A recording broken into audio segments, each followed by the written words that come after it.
ตอนนั้นយើងមិននិយាយពីផាត់មុខបែបណាដើម្បីកុំឲ្យម្សៅកកលើមុខហើយឲ្យម្សៅហ្នឹងឃើញវា smooth ចូលមុខស្អាតហ្មងខ្ញុំផ្ទាល់ការ make up ដើម្បីឲ្យស្អាតឲ្យ smooth គឺអត់ស៊ីសងទៅលើ cushion ឬក៏ foundation អីទេគឺស៊ីសងទៅលើ base ដែលអ្នកទាំងអស់គ្នាប្រើមុនលាប cushion អីហ្នឹង skin care មួយ step អ្នកទាំងអស់គ្នាលាបគឺកុំលាប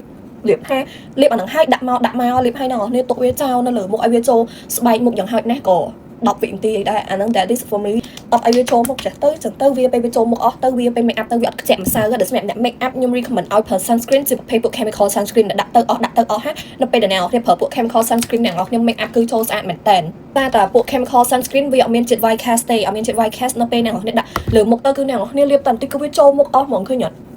ចឹងគឺចូលមុខអស់អាលីងឃើញមុខឡើងអឡងឃើញមុខឡើងមានជាតិសំណើមហ្មងណានេះ oh my god និយាយទៅដាក់ sunscreen នេះមកគឺថ្លាមុខសាហាវហ្មង